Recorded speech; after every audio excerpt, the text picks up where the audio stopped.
All right, good evening, everyone. Welcome to you all from the Hampshire International Dyslexia Association. We serve Maine, New Hampshire, and Vermont. I'm Chris Riley. I'm a board member and the vice president-elect of the New Hampshire IDA. And I want to welcome today to our Read for Parents webinar featuring our nationally renowned and esteemed educator, administrator, and speaker, Dr. Rick Lavoie. Dr. Lavoie has served as an administrator of residential programs for children with special needs for over 30 years. And these experiences have provided him a living laboratory where he's developed and refined his methods and philosophies related to the education of children with special needs. Rick holds 3 degrees in special education and has served as an adjunct professor and a lecturer at numerous universities, including Syracuse, Harvard, Gallaudet, Manhattanville, Georgetown. And you may have seen him during his national television appearances on CBS Morning Show, Good Morning America, ABC Evening News, and the Disney Channel Presents. You may also have seen Rick from his videos, How Difficult Can This Be? The Fat City Workshop, Last One Picked, First One Picked On, The Social Implications of Learning Disabilities. These award-winning films have brought Rick's sensitive and compelling messages to countless thousands throughout our world. Just so you know, as a branch, we're thrilled to provide these wonderful New Hampshire Read Presents every other month that focus on different IDA fact sheets and other areas of interest to our families and our membership. So as a parent years ago, as I navigated the special education process, I found that these fact sheets were a great tool to help inform me on what I call the journey of dyslexia. As many of you parents and practitioners can relate, getting that structured literacy instruction for students in need can be really challenging, and it can be a difficult journey. So as a branch, we're honored to bring these informative sessions to you as we work to provide structured literacy to all students in our classrooms, especially to those students who may struggle with literacy. So to support us today in our session, we have Andrea Pollock, who is managing our technical aspects of the webinar. Can you wave, Andrea, so people can see you? There she is. Myself, I'm Chris Riley. I'm going to also add links and resources to the chat as we need them. And then we're very lucky to have Heidi Zollman, who's our conference chair, who's going to facilitate our question and answer at the end as our time will allow. Just a side note, we don't have certificates of attendance because these are free read for parents and they're just free webinars for our general audience. So during the session, please use your chat to ask questions. We will compile them, and as time permits, we will ask them towards the end. We'll have about 20 minutes to do our question and answer. And today's webinar is going to be posted on our New Hampshire Dyslexia website within a week. All right, so please consider joining our branch. There are many advantages, including connecting with our community, staying informed. You also get the IDA TV from the International Dyslexia Association, and it basically expands your network and your resource ability. The next one is, just so you know, there's different membership levels. One will definitely fit your needs. Right now, currently, it's still, I think it's kind of going away, but right now, if you're a classroom teacher or a first-time member, you can join for free. So that's a bargain. We love that. All right, our branch has a bunch of different activities. We have this Read for Parents. We also have a Wilson Collaborative, which typically happens in February. It also happens this June and in December, where we provide access to, Wilson training at a reduced rate. We have our annual, we're going to have a 2-day conference in October. Keep an eye on that. It's going to be very exciting. We have a lot of speakers lined up. It's pretty exciting. We have our Project Read, which was the Language Circle program. They have webinars basically in February and March. We just finished up. And then we also have a newsletter that comes out twice a year in February and August. And then we also have scholarships available. So we can reduce the rate of things for everybody. All right, so it is my pleasure, absolutely, to introduce Dr. Rick Lavoie. Thank you.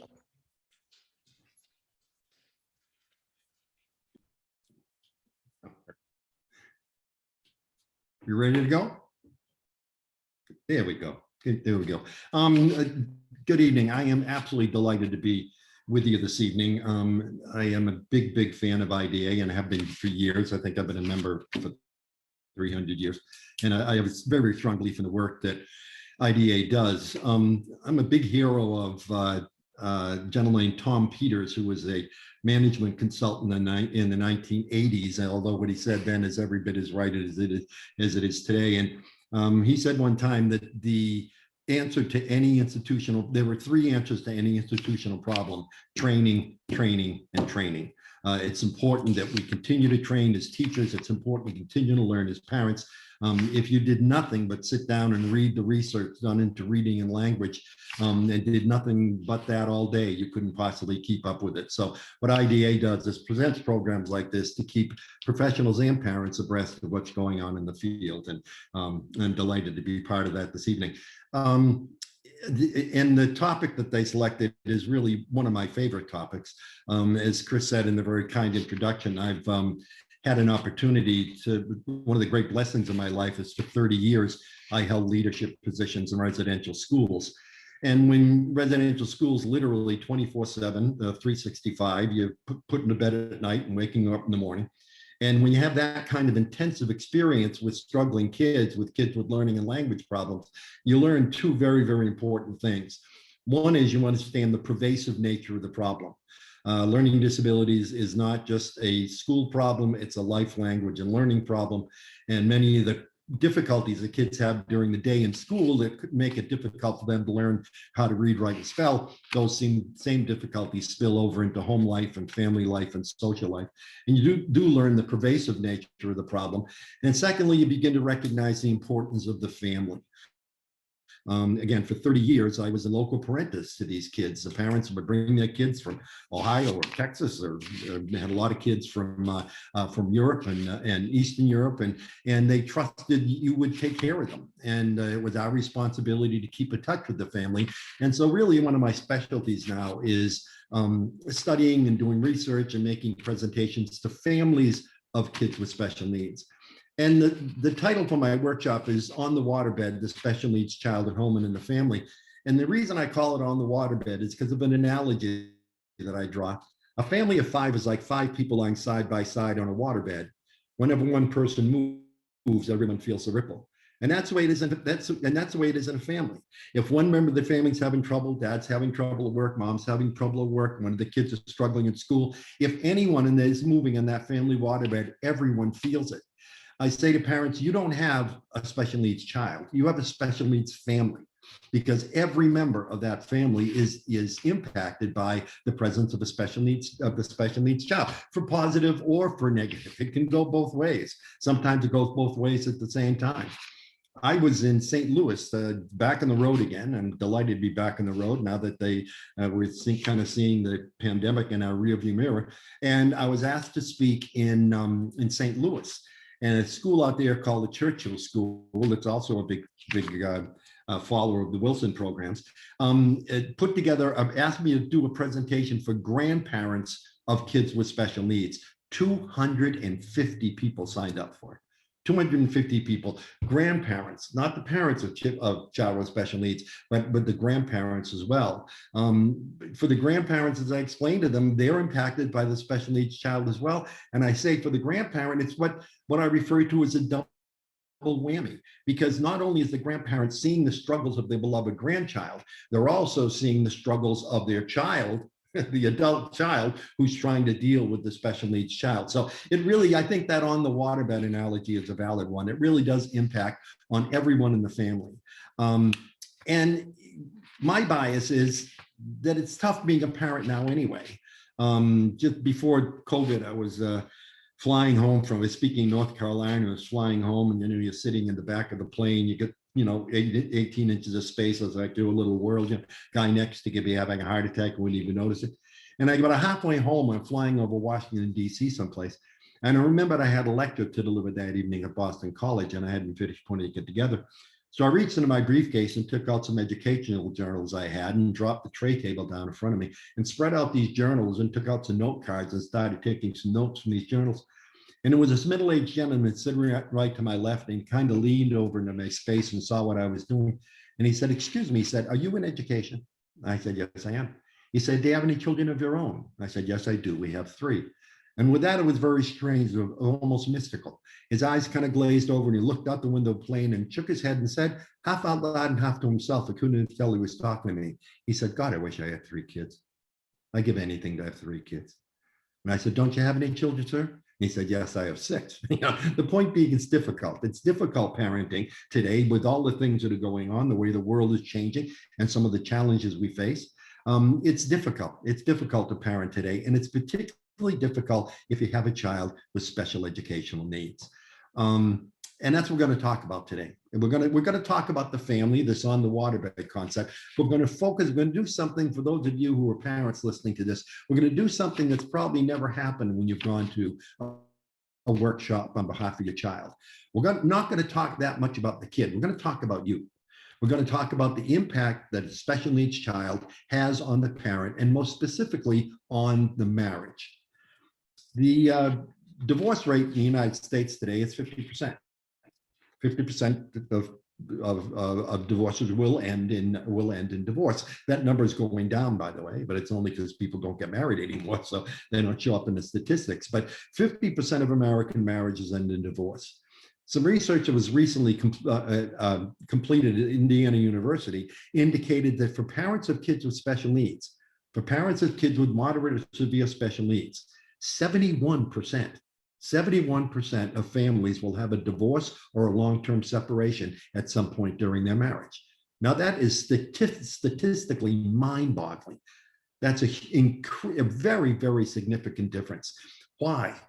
Why is it difficult to hold a marriage tightly together when there's a special needs child in the mix? And that's what we're going to talk about.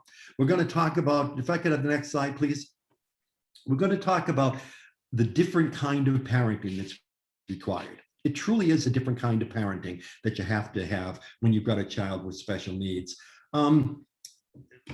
Every once in a while, the need for this special kind of parenting comes into focus. I'm a professional speaker. That's what I've done for the last 20 years, is speak to audiences. And because I'm a professional speaker, I know it's important to have a polite audience. So I always try, when I'm in the audience and I'm listening to a speaker, I always try to be attentive and polite. But I almost stood up and screamed at a meeting one time. It was up at Harvard in Cambridge, and I was attending a lecture. Very well-known child psychologist, brilliant guy. He was giving a great presentation, but he was talking about parenting. And he said, in order to be an effective parent in the 21st century, you need to look at your child every day through what he called the prism of potential. The prism of potential. In other words, every time when you look at your child, don't look at him as he is today, but look at him as you hope he's going to be 5 or 10 years from now, and then work toward that goal. Now, that might be a good parenting practice for typical kids, but it is the absolute opposite for a kid with special needs. When you've got a kid with special needs, you can't afford the luxury of looking 5 and 10 years down the road. Eventually, it's going to come a time you've got to do some long-term planning, and I believe in that. But the reality is, what you need to do as a parent of a kid who struggles is you need to love and accept and embrace that kid for what he is that day, with the understanding that the way he is today is not reflective of what he was yesterday, and it's not predictive of what he's going to be tomorrow. That's the great challenge of parenting special needs kids, is you never know. You just never know. Because of a lot of problems that our kids have, performance inconsistency and that kind of thing, their behavior changes from day to day, sometimes minute to minute, hour to hour. And so what you need to do when you're dealing with your child is you can't afford to look at them through this prism of potential. You need to look at them and accept and embrace what he brings to the table that specific day at that specific time. I'm putting together a new workshop called Moments of Clarity. I ran across this amazing psychologist, Polish psychologist that was around during World War II. His name is Janusz Korczak. And one of the things he said, one of the things he believed in is, for those of us who are professionals, we have what he called moments of clarity. In other words, where something will happen, you'll read something, or someone will say something to you, or a child says something to you, and it just, all of a sudden, it's this moment of clarity in your mind. It's like you've got a camera and you're adjusting the lens, and suddenly, boom, you get the picture in focus. And he said, those of us who are professionals particularly will have these moments of clarity. We'll have these events that occur to us that just all of a sudden make everything make sense. And it demystifies what your previous thinking had been. And his point was, embrace those moments, embrace those moments. And I'm putting together a workshop that I'm going to call Moments of Clarity. And it's about, I've been at this for 50 years, and I've had countless moments of clarity where something happened that just made everything come into focus. And one of them I'm going to talk about is apropos to what we're talking about today. I was a number of years ago, good Lord, let me do the work, do it almost 50 years ago. I was working at a residential school for special needs kids in Connecticut. And there was a gentleman there, a married couple, who were the cooks, the chefs for the school. And they were a wonderful, wonderful young couple. They were just a lot of fun, and they were a really great young couple. But quite honestly, and I say this with great respect and affection because I liked them an awful lot, the husband, Marty, was probably 23 or 23 years old, and he was extraordinarily immature. It was part of his charm. He was like a big kid, but it also got in the way sometimes. I mean, he would literally crawl into a trash barrel in the kitchen and cover himself with rubbish. And then when somebody came in, he'd jump up and scare them, which is funny if you're 10, not so funny if you're 22. But he was just one of those kinds of wonderful guy, but extraordinarily immature. And he and his wife lived in the campus of the school. They had a young son. And then they moved away to upstate New York, I believe. They moved to upstate New York. And we heard through the grapevine that they had another child. They had a daughter. And then we further heard through the grapevine that the daughter was greatly compromised, had tremendously significant birth defects. And they called one day, and their baby was about, I don't know, maybe 4 or 5 months old. And they called one day and they said, we're going to be in town. We want to come by the school and see everybody. We were all excited to see them. And they pulled up and they brought the young son out, who we all knew because he had lived there, as I said. And they brought their daughter out of the car. And folks, and I say this again with great respect and affection, I've been in the field of special ed for a long time. And I've seen kids who are greatly compromised because of birth defects. I've never seen a little baby in much worse shape than this little kid was. I mean, there was no language. There was, the doctor was probably blind. There were facial deformities. I mean, that poor sweetheart was fighting the battle on several fronts. But Marty, was this young guy, was so proud of her and passing her around everybody with this gigantic pride and look of pride and joy in his face. And I was so struck by that. And so it was time for them to leave. And I was walking with the car and I said, Marty, I'm going to say something, and I hope you're not offended by this. I am so impressed with the way you're handling this. I mean, you're not famous for your maturity, and you are handling this so beautifully, better than 90% of the parents I've seen in a similar situation. What's the magic? And he looked at me and said, I look at her one day at a time. He said, if I sat back for a moment and thought what she should be doing, what is age appropriate for her to be doing at 4 months old, I'd fall apart. He said, I don't compare her to our son's development. I don't compare her to her cousins or the neighbor's child's development. I compare her only to her. He said, and last week she made her first sound. She hadn't made a sound in 3 months. She made her first sound, kind of a guttural sound. He said, we went out and got a bottle of champagne. There's the secret. There's the moment of clarity. That's the magic of dealing with kids with special needs, is understanding you got to take it a day at a time.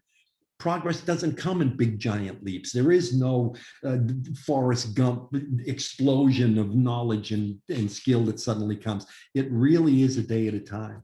And I learned that. One of the most important professional lessons I learned from a 24-year-old immature cook. But that's Korchak's thing, is you get these moments of clarity where something will happen and you say, geez, that's I'm going to learn. I'm never going to forget that. I had one the other night. I was watching Jimmy Fallon, and he was on with Mark Ruffalo. Mark Ruffalo was his guest, and the actor, Mark Ruffalo. And I guess Mark and Jimmy are very good friends. And Jimmy said to Mark, your kids are getting older now. Do they enjoy watching your old movies? Do they ever watch your old movies? And Mark said, it's funny you say that. He said, because our son now is 11. And I said to him the other night, do you want to sit down and watch some of my old movies? And he said, yeah, Dad, I would, but I don't want to watch any movies where you play somebody else's dad or somebody else's husband. Now, isn't that incredible? What adult would think that? What adult would think that? But what 11-year-old boy wouldn't think that? I don't want to watch a movie where my dad kisses another woman and pays attention to a kid I don't know as a father. I don't want to. Now, again, that's the moment of clarity, looking at the world through the eyes of kids. No adult would ever have that train of thought, but no 11-year-old wouldn't. And so we're going to talk, and we go through about some of those moments of clarity, but that was one that I really learned. It's that concept that you've got to, when you're dealing with a kid who struggles, you really got to take it a day at a time. because that's the way they look at the world, is a day at a time. Probably the most important thing in this different kind of parenting, the most important thing that parents need to understand is something that's kind of been the hallmark of my work and my career. And that is, slide please. That is the concept of fairness. What does it mean to be fair? If you're going to be a parent of a kid who struggles, what does it mean to be fair? Well, in order to understand fairness, we've got to take a look at the work of a gentleman named Lawrence Kohlberg. Kohlberg was a Harvard psychologist, taught us pretty much everything we know about moral development in children. And the two things he taught us, the primary things that Kohlberg taught us, was first of all, the kids learn their values and morals based on what they see us do, not based on what we tell them to do. You know, I've got an 8-year-old grandson, and I give him a lecture on honesty, and I read to him about Abraham Lincoln, bring in the book through the woods of Kentucky, 10 miles to bring the book back, and George Washington, I cannot lie, I chopped down a cherry tree, and I read to him from the Bible about honesty, and I read to him from the Quran about honesty, and I do, 4 hours of intensive honesty instruction. And then we go to the movies, and I bend over and whisper into his 8-year-old ear, tell me in your 7. Tell me in your 7. You're getting cheaper if you're 7. Well, understand, my grandson learned more about honesty from that 3-second exchange at the movie theater than he did in 5 hours of lecture. Kids learn their morals based on what they see us do, not based on what we tell them to do, which is frankly why I am so concerned, because I'm a big believer in Kohlberg's work, and I don't want to go too far off track here, but I am so concerned about the lack of civility that we're showing this generation of kids. Politically, the lack of civility, my grandson and his sister sat down to watch the Oscars the other night because they wanted to see, I wanted to hear we don't talk about Bruno. And what do they watch? They watch some guy come up in the audience and punch somebody in the face. I mean, what are we doing? The kids are learning from this stuff. Kids are learn values based on what we tell them to do, not based on what they see us do, not what they tell us to do. But I think we always knew that. The second thing Kohlberg taught us is more important, I think. Slide, please. His second axiom is the kids' morals do indeed develop. We never understood that before. We knew there was a predictable developmental sequence to language development. You don't expect the 2-year-old to write poetry because the language development isn't there yet. We knew there was a predictable developmental sequence to physical development. You don't expect the 3-year-old to swim the English Channel because the physical development hasn't happened yet. But what Kohlberg taught us is that morals do indeed develop. There's a very predictable developmental sequence to morals. And we never knew that before. And keep that in mind when we talk about the critical moral value of fairness, because what bothers me is that a generation of kids have taught a generation of adults, parents and teachers, what fairness means. And let me tell you what I mean. Slide, please. If you were to go up to the next 8, 9, or 10-year-old kid you see and say to him, Billy, what does fairness mean? He will tell you fairness means that everyone gets the same. Kids in their low level of moral development believe that the only way you can be fair as a teacher or a parent is to treat everybody exactly the same. That's what it means to be fair. And they've taught us this. Now, you don't believe me? Look at the way we act. You go down to Boston, you go to a teachers conference in Boston. You're at the airport. You're walking through the bookstore. You got 3 kids at home, 8, 10, and 12. You look at the, you look, and in the bookstore, there's a book on dinosaurs the 8-year-old would love, but you can't find a book for the 10-year-old and the 12-year-old. So you don't buy a book because you never bring a book home to one and not the others, right? Christmas time, this goes crazy. The holidays, you look under the tree, it's Christmas Eve. You look under the tree. Johnny's got 9 gifts. Billy's got 9 gifts. Joey's only got 8 gifts. You jump in the car, you drive to Walmart, you buy a can of spray deodorant or a pineapple or something and put it under the tree because it all needs to be the same. Kids have convinced us that in order to be fair, you've got to treat everyone the same. Well, I'm going to give you a little bit of homework tonight. When we get done with this, go up into your attic or down to your basement, find your old philosophy book from high school, or even look at a Webster's dictionary. Do it online. Look up the definition of fairness. Fairness doesn't mean that everyone gets the same. Fairness has never meant that everyone gets the same. Slide, please. Fairness actually means that everyone gets what he or she needs. Fairness is based on needs. The only way to be fair to a group of kids is to give each kid what that child needs. Is it the same? No. Is it equal? No. Is it fair? Yes. Yes. One of the first things you need to understand is if you're raising a child who struggles with learning, a child with special educational needs, you need to accept and embrace this simple fact. This child is going to take more time, more energy, and more resources from the family than the other kids are. Is that equal? No. Is it fair? Yes. This kid is going to take a disproportionate amount of time, energy, and resources from your family because he needs it. Because he needs it. And it makes me crazy when our parents will say to me, we had to send Johnny to a special school, and we had to do special tutoring, we had to sell our cabin up in Maine because we need the money for him to go to a special school. How do I make it up to the other kids? You don't. You don't. And the more you try to make it up to the other kids, the more you try to balance the scales, the more dysfunctional your family gets, the more that waterbed gets rocking and rolling. The reality is, as long as you can look in the eyes of the siblings and say, honey, if it was you, I'd be doing the same thing. It doesn't happen to be you, it's your brother. And aren't you glad it's not you? But he needs more time, he needs more energy, he needs more resources. And it's my job not to treat you all the same. It's my job to treat you fairly. What he needs right now has got to take precedence in the family. And I believe me, I've been dealing with families for decades. You will have some tough afternoons. You will have some tough dinner table conversation. But here's the good news. All the research that's been done shows that the siblings of a child who struggles, in the overwhelming number of cases, the siblings of a child who struggles end up being extraordinarily mature and resilient adults because they've seen the human condition up close. They've seen someone they love have to work twice as hard to get half as far, and it makes them extraordinarily well-actualized adults. And that's the good news. But the reality is you need to understand that this kid is going to take more time, energy, and resources than the other kids because that's being fair. I'll tell you what I mean. Suppose some philanthropists were to come into me right now. I understand we got about 100 people on this webinar right now. Suppose some philanthropists were to come in right now and say, Rick, I'm going to give you $100,000.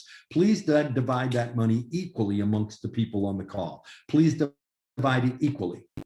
$100,000, 100 people, how much does everyone get? Equally? Exactly. Everybody gets $1,000. But what if he said, Rick, divide this money, slide please, divide this money fairly amongst the people in this room?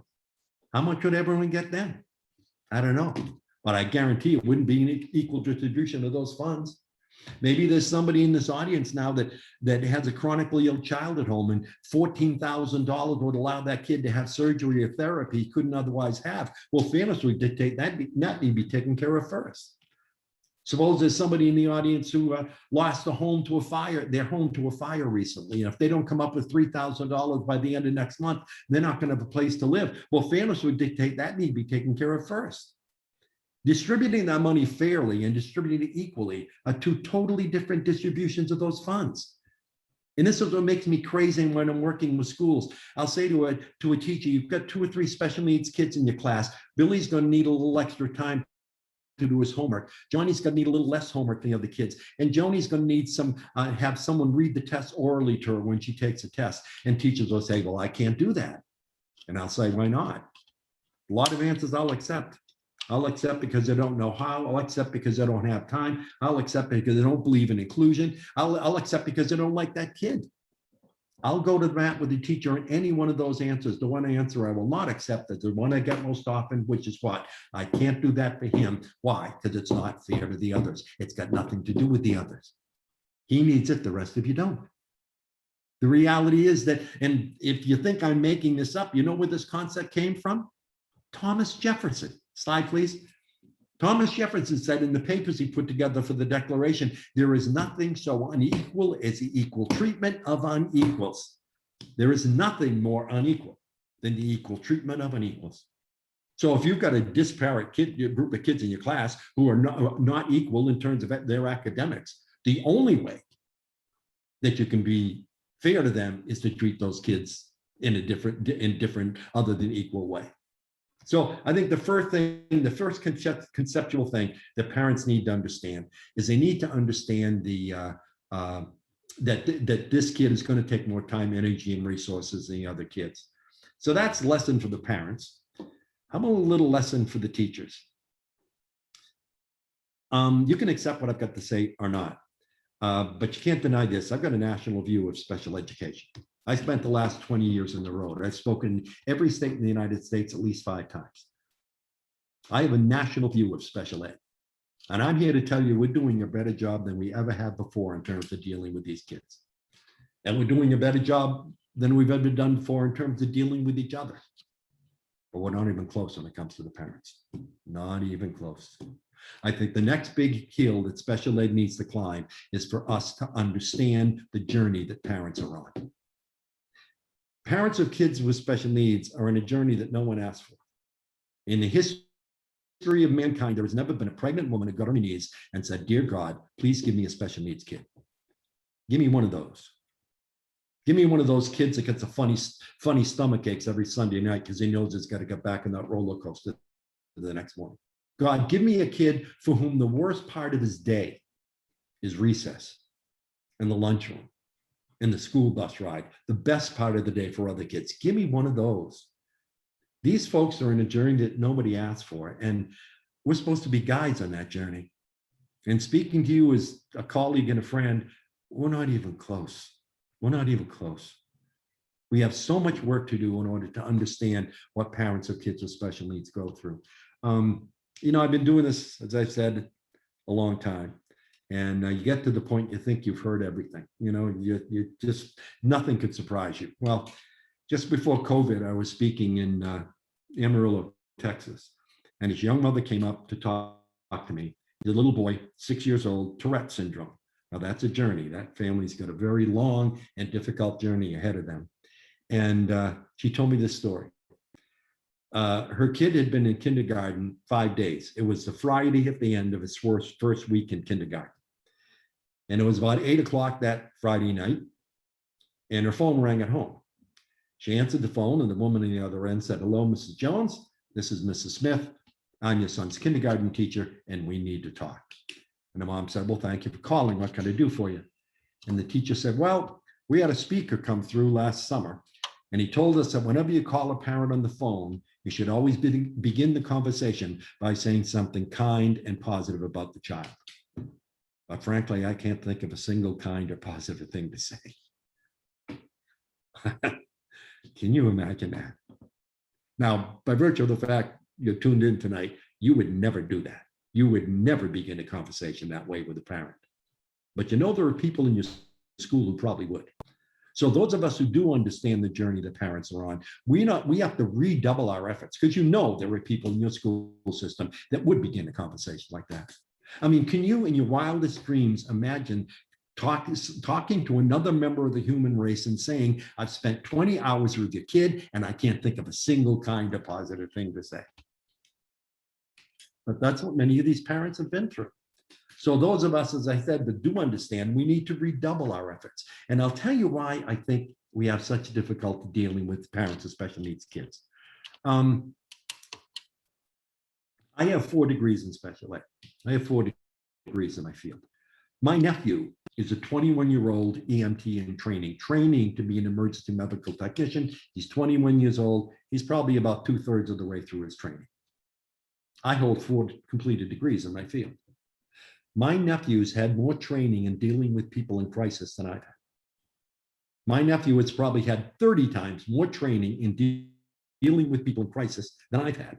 And I've got 4 degrees in my field. I can't think of one evening in a graduate course where a professor got up at the podium and said, "Today, folks, I'm going to teach you how to deal with people in crisis." I have no training on dealing with people with crisis. I bet you don't either. And yet every time a parent comes in for an IEP, every time you run into one of your parents at the supermarket, every time one of your parents gives you a call, you're dealing with someone in crisis. These families jump from crisis to crisis to crisis through no fault or choice of their own. I'm in the process of writing a book on this, and I'm interviewing a lot of parents. And I interviewed a parent a little while ago, and she is as tough a lady, resilient, wonderful one. She is nobody's idea of a drama queen. She is such a wonderful, resilient lady. And she said to me, "Rick," she's got 2 special needs kids. And she said, you know, Rick, our family at any given point in time is either in the middle of a crisis, coming out of a crisis, or going into a crisis. We are in a constant state of crisis. And many times as educators who deal with the kids, kids, we don't understand that that's what parents are going through. And let me tell you what I mean. As I said, my nephew is training to be an EMT. I was talking to him a little while ago and he told me this story. He lives in a very rural area of Western Massachusetts. And he was in his car one day on a Sunday afternoon, just driving someplace, and he had his police radio on in the car. And it came a call over the police radio that there was a medical emergency at a very rural farmhouse, just about 5 minutes away from where he happened to be at the time. But it was going to be an easy 40 minutes for the ambulance to get there.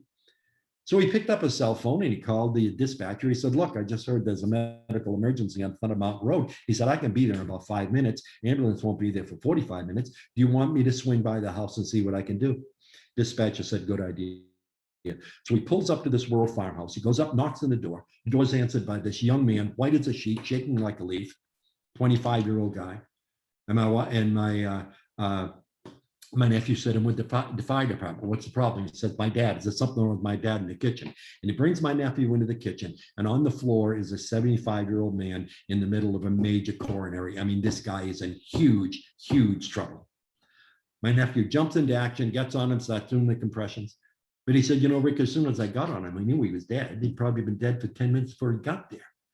He said, but he worked on him for about 25, 30 minutes. And the whole time he's working on him, the son and his 3 kids are standing there watching this. Finally, after about 40 minutes, he realizes the man is gone. There's nothing more he can do. My nephew gets off and goes over to the young man, to the son, and says, I'm sorry, sir, but your father's dead. And you know what the young man did? Hauled off and punched my nephew in the face. Now think about it. This guy is in crisis. An hour before, he was having dinner with his dad. An hour later, his father is dead on the floor. This guy is in crisis. And one of the things they teach you when you deal with people in crisis is the people in crisis often do and say very inappropriate things. And I said to my nephew, my God, what did you do when he punched you? He said, I don't know. I did what I was trained to do. I reached him, took him and pulled him close to me and said, look, we both have really big jobs to do here. I've got to get your dad ready for the ambulance. They should be here soon. He said, now I'm sure you've got phone calls to make. And you know, guy, your kids just watch their grandpa die. They need you to be at your best right now. So why don't you take the kids in another room, make those calls to take care of the kids. I'll take care of your dad. What was he going to do? Storm out of the house and drive away? But you see, one of the things they teach you when you deal with people in crisis is to take their behavior seriously, but don't take it personally. And because we don't have that training, when a parent gets angry at an IEP meeting, and they will, when a parent accuses you of something you didn't do, and they will, when a parent blows up at a teacher conference, and they will, we get all upset and take it personally. You can't talk to me that way. No, take it seriously, but don't take it personally. That's why they call it special ed. You know, the grandparents, the great grandmothers and grandfathers of our field in the year 1910, 1918, the people who started our field, they were not educators. They were psychologists. They understood that there were these kids who would come into a family that created great havoc in the family. They weren't educators, they were psychologists. Special education in its root is not a part of education. It's not a branch of education, it's a branch of psychology. One of my degrees is from Fordham University in New York. You go to the desk at Fordham and you say, excuse me, I want to take a program in special education. Where's the education building? So they say you don't go to the education building, you go to the psychology building. Special ed is really a branch of psychology. And I think that's the part that's missing in our training, is we just don't understand the journey that these parents are on. We just don't get it. And I think we really need to, because we're alienating parents at a clip that we really shouldn't be. They need us. They absolutely need us to be guides in this journey we're supposed to be taking together. There was a couple of years ago, there was a big movement to take research, see if you can follow me on this, to take research on a given topic and throw it into a computer and do this magic things that only computers can do. And you take a ton of research on a topic. I'll say whether the topic is when you're building a new airport, should you build it near the city or far near the city like it is in Boston, or 25 miles from the city is in Houston? What's the best way when you're going to build an airport? And of course, people have done a lot of research on that. So say there's 50 research studies done. They take the research, they heave it into a computer, and the computer spits out 5 or 6 things that all the research agrees on. There's a lot of disparity in the research, but there are these 4 or 5 things that all of the research agrees with. And so this is where you can start. There's differences of opinion in some of the research, but these are 5 or 6 things that all of the research agrees on.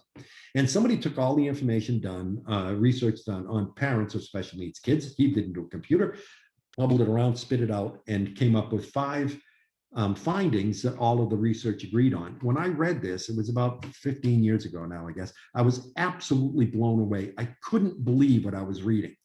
A slide, please.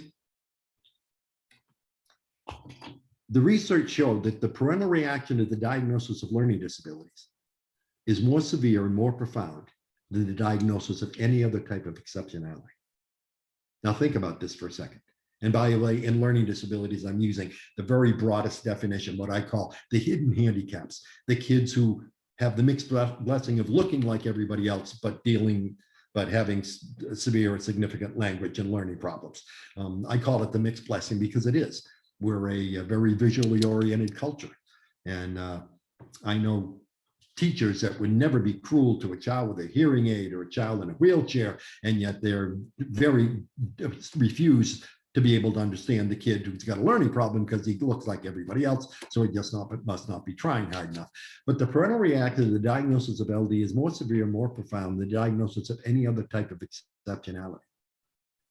Parents respond more strongly to the diagnosis of LD than diagnosis of Down syndrome, cleft palate, facial deformities.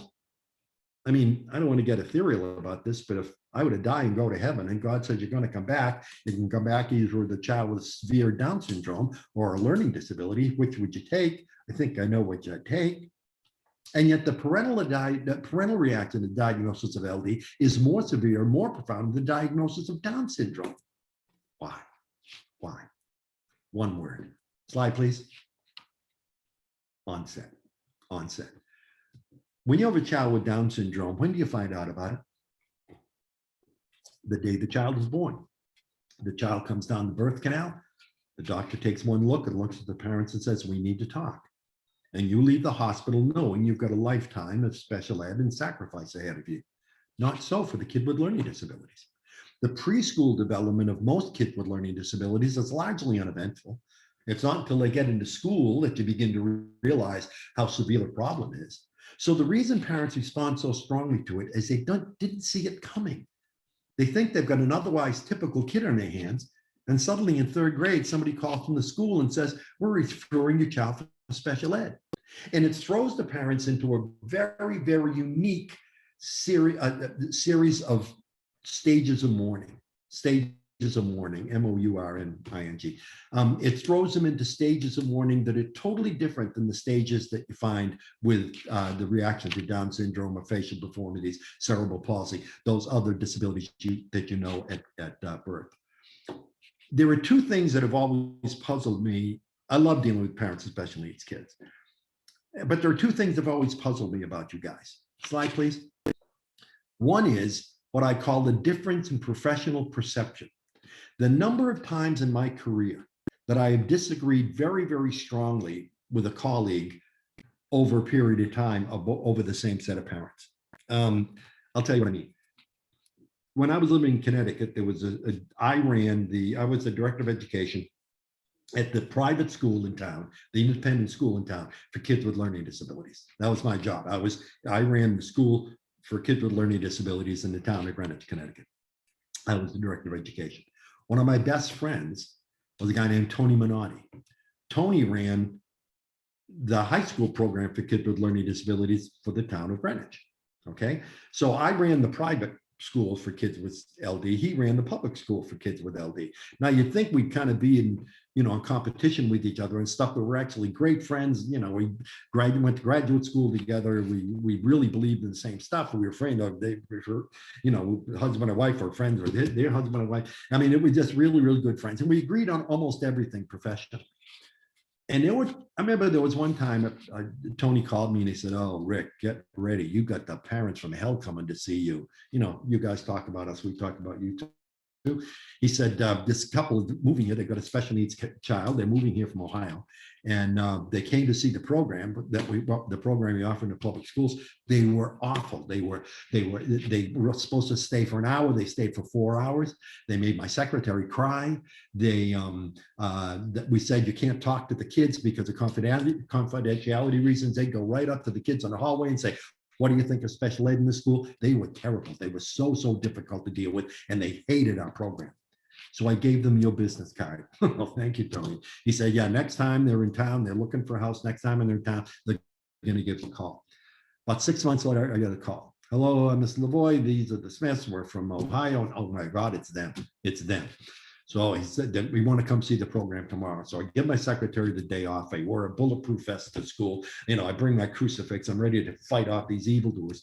They come in, they're wonderful. "Oh, Mr. Lavoie, this is just what a wonderful program. We want to work with you. We think we've got to be partners in this endeavor." And I'm thinking, whoa, how come 6 or 8 months ago, Tony found them to be so difficult? And now 6 months later, they're great with me. What could be the explanation? So then I figured it's because I'm better at dealing with parents than Tony is. But then it happened a couple of times the other way around. I was the president of the Learning Disability Association of Connecticut, and based in Norwalk. And we used to have on Saturdays, we had what we called Saturday drop-in hours, where a parent could, while they're running errands on a Saturday, they could drop by our office and we'd be a group of professionals sitting around. They could come in and ask us some advice and on their kid. That sounded like a great idea. And I remember calling Tony one time. I said, "Oh, Tony, get ready. There's a set of parents coming down your way. They are going to be rough. They're going to be tough." And he said, "What's that?" I said, "Well, they came in and they had 2 questions. Where's Greenwich High School and who's the best lawyer in town? They're ready to sue you already. They haven't even met you yet. Get ready. They're going to be tough." Tony calls me 6 months later about something else. And he said, "Oh yeah, by the way, while I got you on the phone, remember that couple you warned me about? They came in today. They're great. The IP's all signed. He wants to volunteer for work with the volleyball team. She wants to be a PTA mother. All work. What's the matter? You're losing your touch, pal?" And I said, "Okay, what accounts for that? What accounts for that? How come Tony and I, who agree on so much, disagree so strongly about the same set of parents over time?" But the second thing that puzzled me is something I think more important, and I think you professionals will be able to relate to this. The number of times in my career where I have sat across from an intact couple, an intact married couple, they agree on everything. They agree politically. They can pick out furniture together. They like the same wine, the same restaurants. They're an intact couple who agree on everything except their special needs kid. And every time that kid's name comes on the agenda, the swords come out and it's World War III. And I used to think, how can a set of parents who agree on so much disagree so strongly about their special needs kid? It would be at the point that they're sitting there talking to you, it's where they're talking about 2 different kids. How could the same set of parents living in the same house view this kid so differently? And I never understood that stuff until I ran into the work of Eleanor Westhead. Eleanor Westhead was a psychologist at the University of Virginia. She's no longer with us, but she developed a theory that I've been working on now for the last 15 years or so and adding stuff to it. And I think it's much more than a theory. The reason I love this research and the reason I love this model is it explains those 2 questions I had at the beginning. How come Tony and I disagreed so strongly over the same set of parents over time? And secondly, how can a set of parents who agree on so much disagree so strongly about their special needs kid? And we're going to run through this research quickly, and you're going to see why it answers those 2 questions. Next slide, please. This is what the model looks like. Now, for those of you in the field of psychology, you're going to notice it looks something like Kubler-Ross's Death and Dying, how people deal with death and dying. Actually, it's quite different. And it's quite interesting. if you know Kubler-Ross's stuff, it's very linear, linear. It's very predictable. Anger, mourning, bargaining. It's a very predictable thing. This is totally unpredictable. Interestingly, Eleanor Westwood was doing her work the same time that Kubler-Ross was doing hers, half a world away. They never communicated, but they ended up coming up with a lot of the same stages that parents go through. Now, the important thing to remember is this: the only predictable stages are written in uppercase: denial and acceptance. Overwhelmingly, when a parent gets the report that the child has a learning disability, the first response is generally denial. From denial, you stop bouncing around like a pinball in these different emotions. And there are no rules in terms of the number of emotions you go through, how long you stay in each emotion, or which ones you skip. So one mom might go from denial, anger for a month, isolation for a day, guilt for a minute, fear for a year, back up to anger again and out at acceptance. Another parent might go from denial for a month, flight for a week, isolation for a day, a blame for a month, and then out of acceptance. There's no predictive factor in terms of the number of stages you go through or how long you stay in each stage. But as we're going through these stages, you're going to, those of you who are parents are going to think I've been looking in your kitchen window. I do 35 workshops. This is absolutely my favorite. You'll do it at night and you've got parents and couples there. You see the hands come across and touch each other, that they never understood what they were going through. They never understood why they couldn't communicate about their kid because they didn't understand the model. This is a theory, it's a model, but I've just seen it be so true to life for the last 15 years. I really believe that it's kind of ironclad fact. And let's take a look. Let's take a look what the stages look like. And again, those of you parents are going to think that this is going to sound very, very familiar to what you've been going through. First slide, please. Generally, when the parent gets the first report the child has a learning disability, that generally go into denial. I've had the unpleasant duty, countless occasions, of saying to a parent who sat down, we've tested your child and he has a severe learning disability. The first response is generally denial. There's nothing really wrong. That's the way I was. Wait till next year, it'll go away. The third grade teacher is a crackerjack. I'll make sure he gets her for a teacher and everything is going to be fine. Denial is one of the top defense mechanisms we use to protect ourselves. When you heard about the attack in the World Trade Center, somebody came into your office or into your home or into your classroom and said, my God, 2 planes have hit the World Trade Center and one of them's collapsed. What was the first thing you said? Oh no, that can't be true. Oh no, that can't be true. Denial is what we use to protect ourselves. In other words, what you're saying is what you just told me is so terrible that then what I'm going to do is deny it. Because if I deny it, I don't have to deal with it. If you, God forbid, get a call tonight when something terrible has happened to someone in your life, the first thing you're going to say is, oh no, that can't be true. In other words, I can't handle what you just told me, so I'm going to deny it. Now, denial can become pathological. There's a gentleman that lives not too far from where I live. He's now well into his 80s, maybe his 90s. He's a bank president, very, very, very bright guy.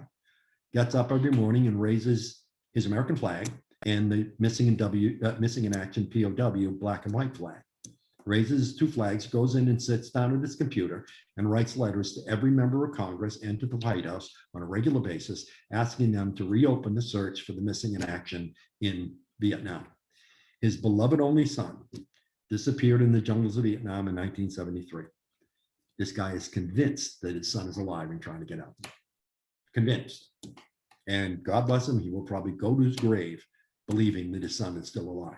Now that's kind of pathological denial, but basically what his mind or his psychological brain is telling him is, you can't deal with the death of your child. You can't deal with the death of your only son.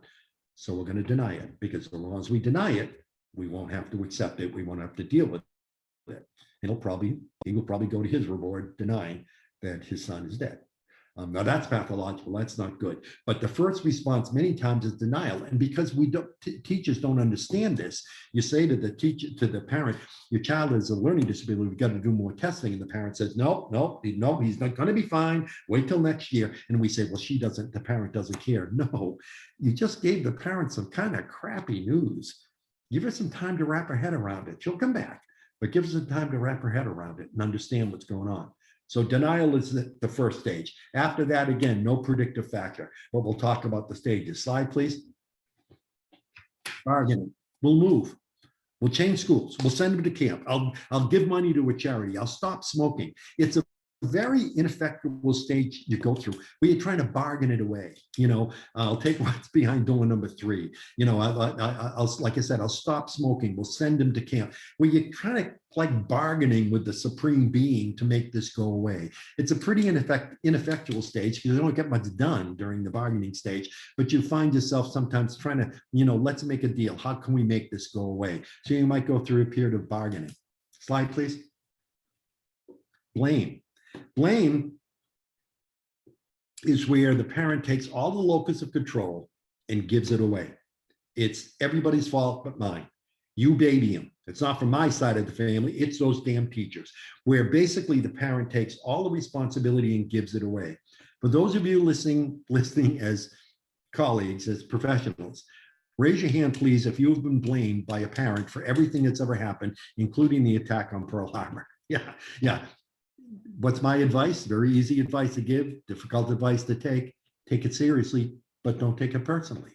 She's going through a period where she just needs to take the responsibility and give it away. It's very painful. She knows her kid struggles in school every day. She needs somebody to blame, and you just have, like Bob Dylan said, you just happen to be there, that's all. You happen to be the teacher that had the kid when she was going through the blame stage. And then she will blame you for things, she'll say things are your fault that aren't your fault.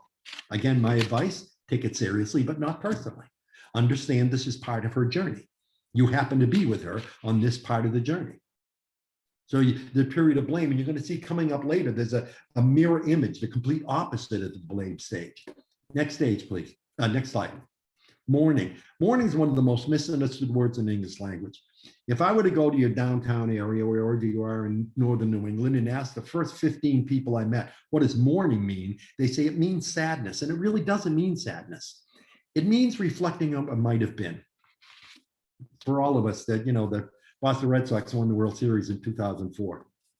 It has nothing to do with the presentation. I just like saying that. 86 years we waited, 86 years. And I'm a big Red Sox fan, and I tell a bunch of stories about the Red Sox when I speak. So people associate me with the Red Sox. And people, when we won it, we finally won it, I got like 100 emails congratulating me like I had something to do with it. But when people would say to me before 2004, what will Boston do when you win the World Series? When you finally win it, what will Boston do? And they used to say, oh, the town will close down. There'll be a 3-day party. It really wasn't, was it? You see, being a Red Sox fan is such a family thing.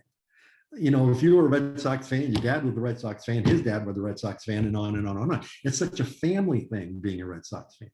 And when that final out was made, and we finally won it after 86 years, a final out was made, it absolutely blew me away. I didn't even see it coming. We're watching the game with family and friends, and the final out was, and my first thought was my grandfather, who used to sit on our front porch with this little red transistor radio up to his ear, listening to every inning of every game in the 50s and 60s where the Red Sox couldn't buy a win. And my first thought was, wouldn't he have loved to see this? See, that's not sadness. It's just reflecting on what might have been. It was a beautiful spring day down here in Cape Cod. And when you lost an uncle who loved to fish or hunt or whatever, and you wake up on a beautiful spring day and you say, gee, wouldn't that be, wouldn't he have loved a day like today? That it's mourning. It's not sadness, it's mourning. And parents might go through a period of mourning. He's such a big, good looking kid. He's so athletic. If it wasn't for the learning disability, if only. And it might go through a period of mourning. Slide, please. Fear. Maybe it's worse than they're telling me. Will she ever marry? Will she ever work? Will she ever be independent? When I was down in Connecticut, and I've done it up here in Massachusetts as well, once a year, I conduct a workshop free of charge, not charged, I don't have to pay to get in, but for a very, very exclusive population of people. Dads of special needs kids, no moms, no professionals. You can't get in unless you're the dad of a special needs kid. This thing is scheduled to last from 7 to 8:30. I don't think I've ever been out of there before 11 o'clock. Dads talking about things they've never talked about before. And one of the things they talk about is the independence, the idea of independence. that, you see, we have three great kids. You know, they didn't happen to have any learning problems. They're out there changing the world, doing God's work now, and God bless them for it. And I loved our kids. I love our kids, and I was not looking forward to the empty nest. But I knew that's the way life is supposed to go. See, the way life is supposed to go is you meet somebody, you fall in love, and you get married, but you don't have any money, and you don't know each other real well. So you spend a couple of years kind of getting to know each other. And then you start having kids. And it takes you about 25 years to cycle the kid through. And then 25 years later, you're alone again, the way you were 25 years before. But now you know each other a lot better. Your relationship's a lot better. You got a little bit of spending money, and you can do all the things you couldn't do 25 years before. That's the way life is supposed to go. And one day, Dad looks at the kid and thinks, "You're not going anywhere, are you? It's never going to be me and her alone again, is it? It's always going to be me and her and you." And that creates tremendous conflict with the dad because he loves the kid, but it's kind of messing up the plan. It's kind of messing up the plan. And Dad has very conflicted feelings about this because he feels guilty even feeling that way. So it might go through a period of fear. And then a fear, if you don't have a moderate to severe special needs kid in your life, you're going to have no idea. You will not be able to relate to what I'm going to say right now. But many parents, particularly for kids with complex or severe special needs, when they're in their fear stage, this is what they worry about. Slide, please. What would ever happen to him if something happened to us? I can't tell you the number of parents of kids with moderate to severe special needs that will not fly in the same plane, will not ride in the same train, because their gut wrench, middle of the night fear is what would ever happen to Billy if something happened to us together. If something happened to us together, Sally could live with Aunt Joan, Bill could live with Uncle Mike, but what about Joey? Nobody understands Joey. Nobody's going to take Joey. He'll end up being a ward of the state, separated from his brother and sister. No, we'll go to Disney World. I'll take the 6 o'clock plane. You take the 7 o'clock plane. I'll meet at the airport in Orlando. Now, if you don't have a special needs kid in your life, you can't even relate to that. As I said, we have 3 kids. I don't think I give 10 minutes thought to what would happen with our kids if the 2 of us died together. I think we put in our will someplace where the kids would go when they were babies, but it's nothing that kept me up at night. But for parents of special needs kids, yeah, it keeps them up at night, particularly in the fear stage. Slide, please. Anger. Those doctors and teachers that don't know anything. I hate this school. I hate this neighborhood. I hate this kid. Raise your hand, please, if you're a professional who's dealt with angry parents. Right, you're right, you're right. It's part of their journey. Again, that's why they call it special ed. Take it seriously, but don't take it personally. Slide, please. Guilt. Remember I said there was one that was the opposite of blame? Blame is where you take all of the locus of control and give it away. It's none of this is my fault that's going on. Guilt, I call this the mom stage because moms are so good at this. Mea culpa, mea culpa. It's my fault. My kid's struggling in school because I did something wrong. I kept him too long in the playpen. I shouldn't have gone back to work. My mother said use cloth diapers. I used Pampers to save some time and money. And now my kid's got a learning disability. Whether for whatever reason, the parent takes it all in themselves. It's my fault. I had a parent say to me one time, a mom said, "You know, Rick, I've never said this to anybody, but I know the reason my kid has a learning disability is God has punished me for something bad I did in high school." And I said, "Lady, if God gave special needs kids, everyone who did anything bad in high school, everyone would have one and I'd have 6. So lighten up." But the parent might go through that period of guilt. Slide, please. Envy, very interesting stage where you find yourself envious of other people's kids. Look at my sister's kids. Look at my sister's kids. My sister couldn't pick her kids' teachers out of a lineup. She doesn't even know what grade her kids are in. She's got this big, super special job. She leaves to work before the kids wake up. By the time she gets home, they're generally in bed. Here I'm a wonderful mom. I remember I joined the IDA and I'm researching learning disabilities all the time in the internet. I go to school and help I'm a school mom at school. And here my sister's kids are all in the honor roll. My kid can't get out of his own way. It's not fair. Why me? Go through a period of envy where you find some envy of other people's kids. And what does that do? Throws you back into guilt. Because you're not supposed to envy other people's kids. You're not supposed to be envious of your sister's kids. You're supposed to play the hand you're dealt. You see how dynamic it is bouncing around? Slide, please. Isolation. Isolation is a very dangerous stage for the family. Basically, it's circle the wagons around this kid. Nobody understands this kid except us. It's us against the world. And you circle the wagons around the kid and you isolate the family. You stop going to tutoring. You stop having the kid in therapy. You stop the medication because you develop this idea that no one cares about this kid except us. It's us against the world. A very dangerous stage for the family. Because not only do you form a circle of wagons around the kid, not let anybody in, you also don't let anybody out. So your 17-year-old daughter says, I've got a date on Saturday night. And you say, you can't go out on Saturday night. She says, why not? You know your brother Michael doesn't have any friends. And he wants us to stay in and watch Star Wars for the 15th time and have popcorn. And if you were a good sister, you tell your date you can't make it and stay home with your brother. And now, man, that waterbed is rocking and rolling. Whoa. Now the 17-year-old sister can't go on a date because of the 12-year-old brother. And you develop isolation. Nobody gets in, nobody gets out. Slide, please. Depression. Not a clinical depression, but a situational depression. I'll call a parent. I'll say, why don't you come on in for a conference? No, Rick, no. Why bother? It's not getting any better. It's not going to get any better. Well, you really do feel periods of depression. Slide, please. Flight. Very, very dangerous stage. You go to a private school for special needs kids. They say it's going to cost you $30,000 a year. You go to the public school, get help for him. Well, he can't go to the same school as his brothers and sisters. He's got to take a bus across town to go to school, and everywhere you go, you find it's either going to cost a lot of money or be very inconvenient. Then suddenly you turn on TV at 2:00 in the morning and there's some guy selling magic glasses that make it go away, make dyslexia go away. And so when you're in the flight stage, you start falling for that stuff. And there's plenty of snake oil salesmen out there. There is so much on the internet. These quick automatic therapies, a pill, again, the magic glasses, the sleep things where they sleep with the earphones on, can make dyslexia go away. No, there is one way that you can fix dyslexia, and that is an awful lot of hard work on the part of a devoted teacher and a hardworking kid. That's the only thing that makes it any better.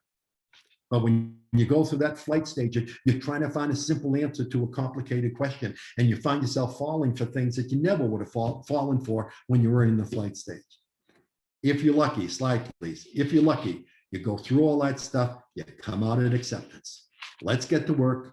Let's be child-oriented. Let's drop the ego. Let's work together, home and school. Let's get this done. Acceptance, the holy grail of parenting, the holy grail. Some parents never get that. By virtue of the fact, if you're a parent watching that, you're probably at acceptance. You've been through that other stuff because you took the time to spend an hour of your day to listen to this. Okay, now, why do I like the model so much? Slide, please. Why do I like the model so much? Because it answers those two questions I had at the beginning. Why did Tony and I disagree so strongly over the same set of parents? Because when he ran into them, when they were bouncing around in these stages, by the time they got to me, they were at acceptance.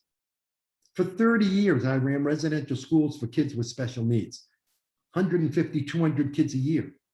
And my colleagues in regular ed would say to me, oh my God, those parents must make you crazy. You must hate the parents at your school. We've got 3 special needs kids in our school, and those parents take up 90% of my time. You must hate the parents. I love the parents at my school. Some of my best friends were parents that sent their kid to my school. But think about it.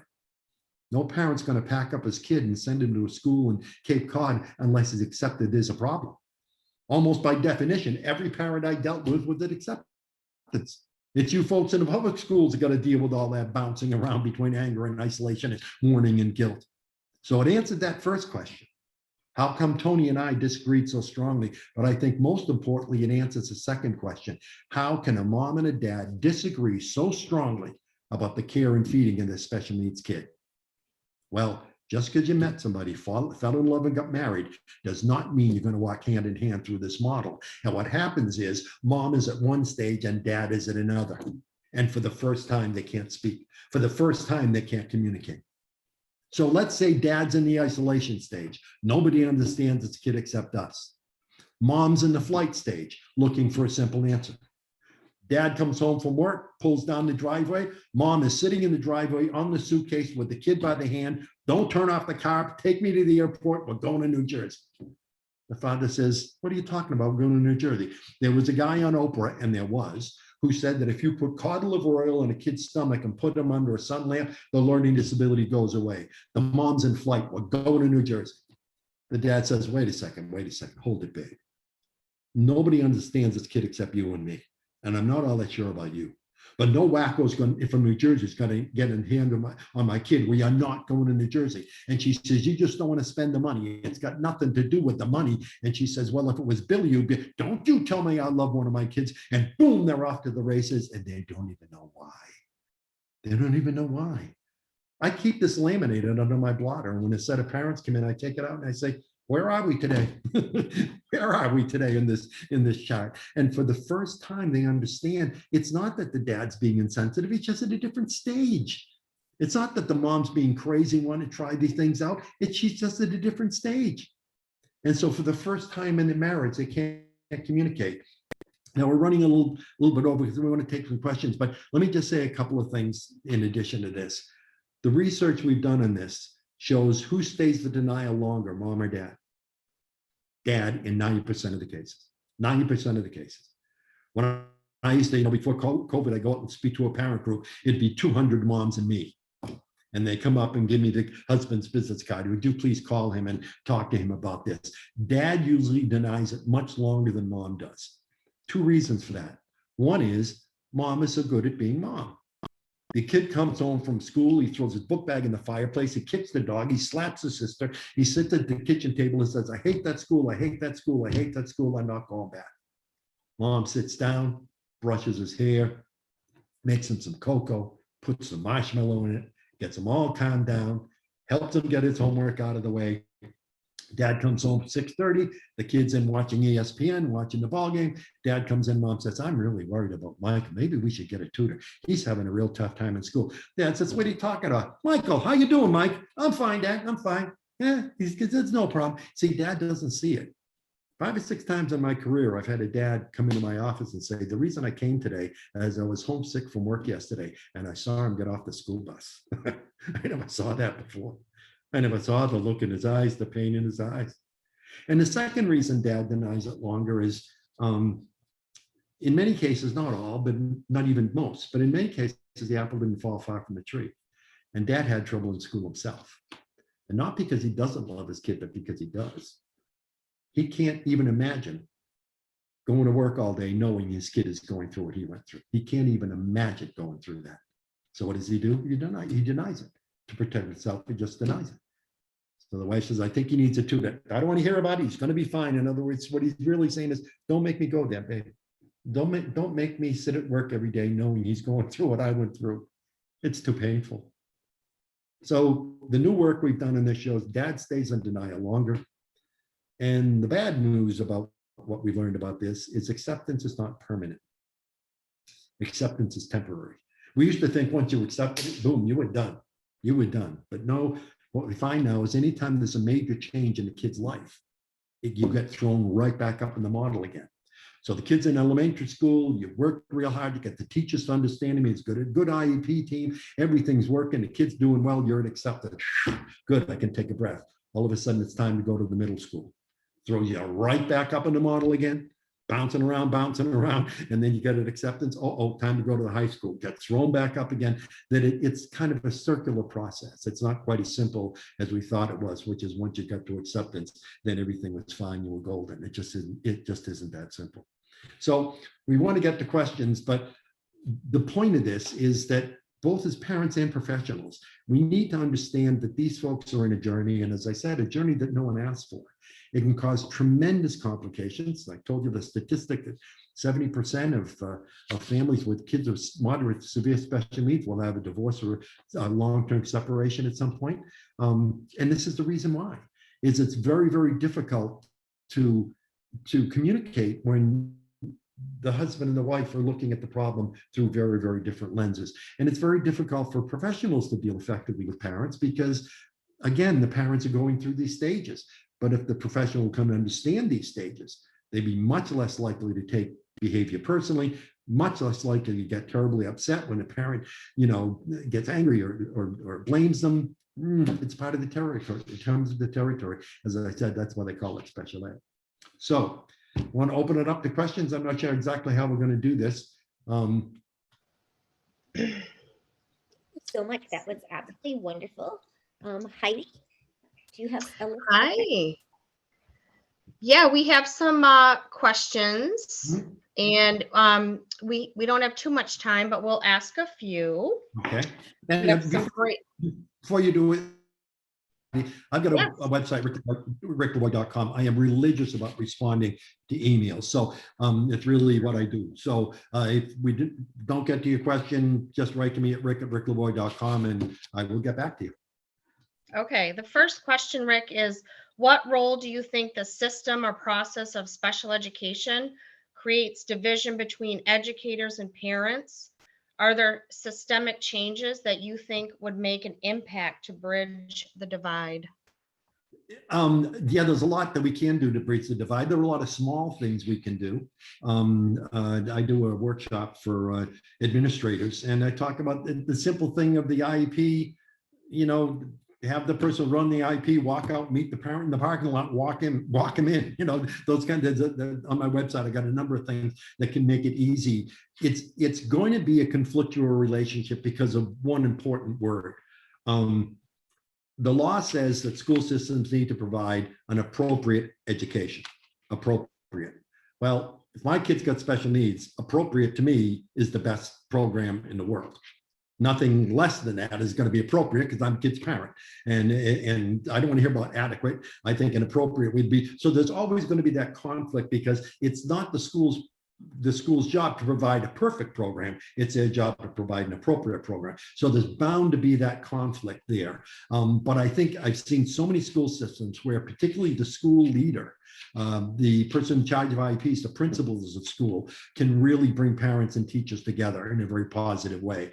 I recently read a study that talked about the importance of that school principal.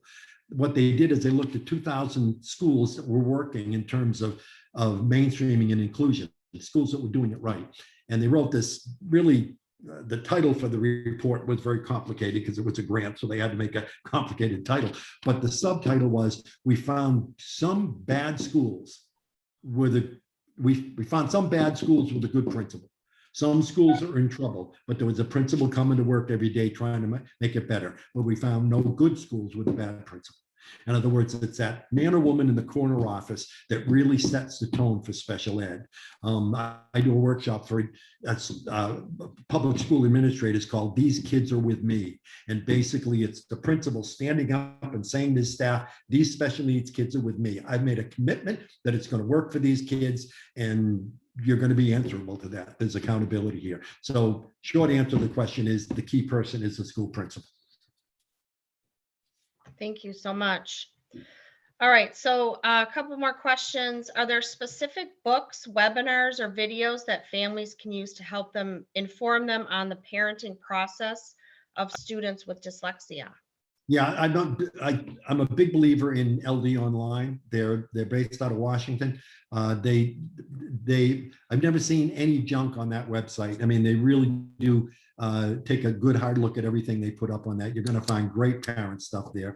I'm a big believer in the work of Bob Brooks, Dr. Robert Brooks from Harvard. Bob and I are great friends and long-term colleagues, and I love anything he does. Really, really good parent education. Be careful, caveat emptor, that let the buyer beware. There's a lot of junk out there too on the internet, but you can trust anything by Bob Brooks or anything, I think, done by LD Online. Okay, next question is, how do parents help their relatives understand their child's needs to their own family and other closely connected people? How do we communicate with family that fairness means everyone gets what he or she needs? Yeah, it's a real learning process. You can do it. But there comes a time, and this sounds kind of sardonic, but I've just seen it so many times. There comes a time that you have to say to a relative who's interfering with your work with the kid, sometimes it's even your own parents who just won't get on board, and you need to tell them they've got to, or we're going to limit your exposure to that kid. if you know my work at all, I do a lot of a thing about poker chips that kids get, that by giving his positive feedback and things, you're giving him poker chips, and he saves all poker chips to play the games you got to play as an adult. And if he doesn't have enough poker chips, he can't get in the game when he gets into college and beyond. And I say, if you've got someone in your kid's life who is taking poker chips away and not replacing them, you've got to go to the mat with that person. And you've just got to say, I've tried to explain 1,000 ways to you that this is how we do things in our family, that fairness means everyone gets the same. And you either got to get on board or you just can't be, you can't be part of the game. Sometimes it comes to that. It's very painful. See, again, easy to say, it's difficult to, but I find most adults, when you really explain the fairness concept, they do come to understand it. And again, it makes for very resilient and very tough and worldly siblings that are raised in a home like that.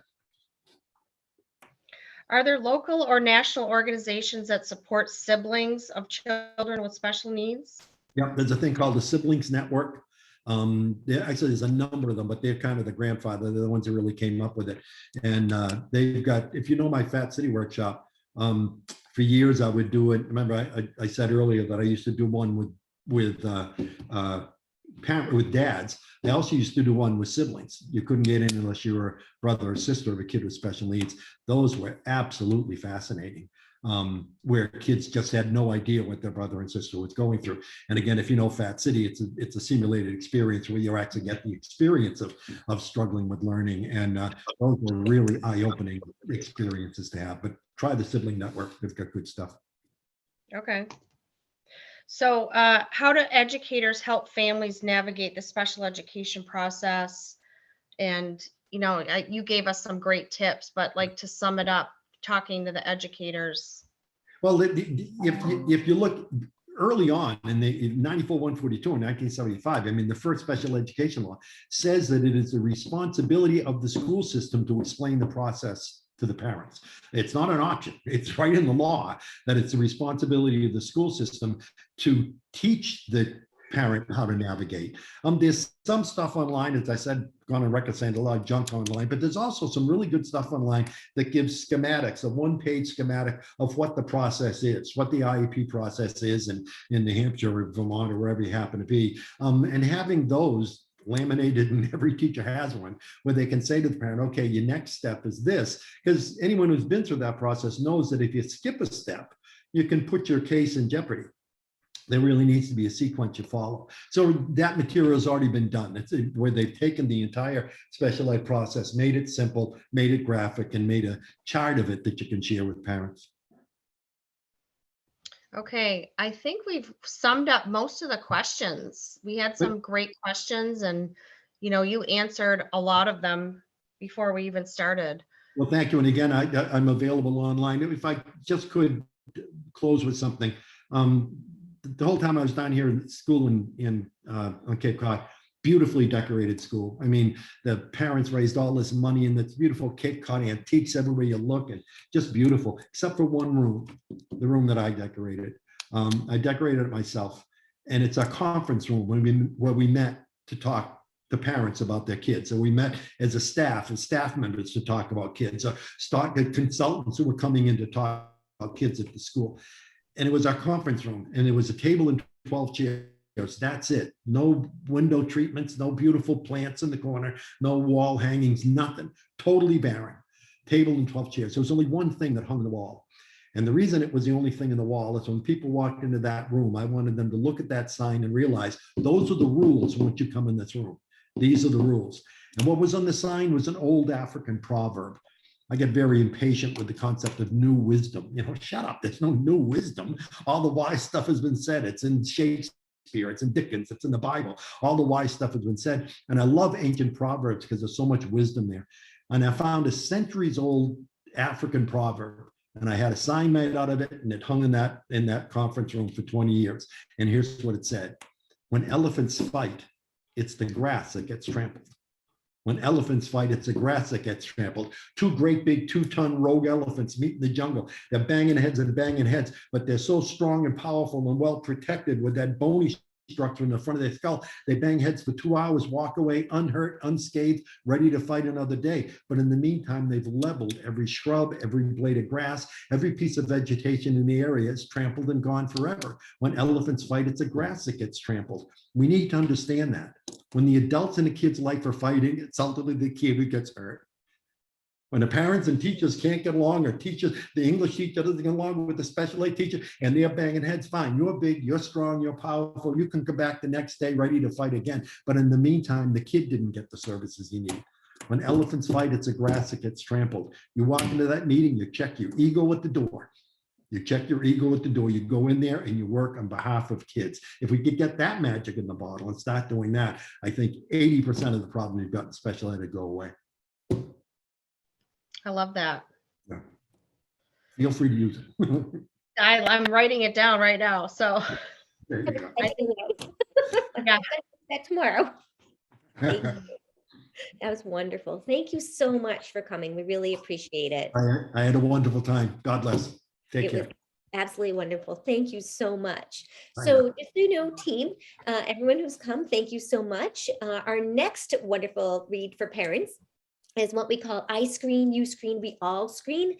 And it's basically all about screening for student success. Our own Heidi Zolman, our conference chair, as well as our NHIDA secretary, Jen Sear, will be presenting all about screening. And we're all very excited for that because we all know that that kind of drives a lot of instruction. So it's wonderful. So thank you so much. We really appreciate you coming. Thank you, Dr. Lavoie. It was just absolutely fabulous having you come. And thank you all for attending. Have a fantastic evening. Bye, everyone. Thank you.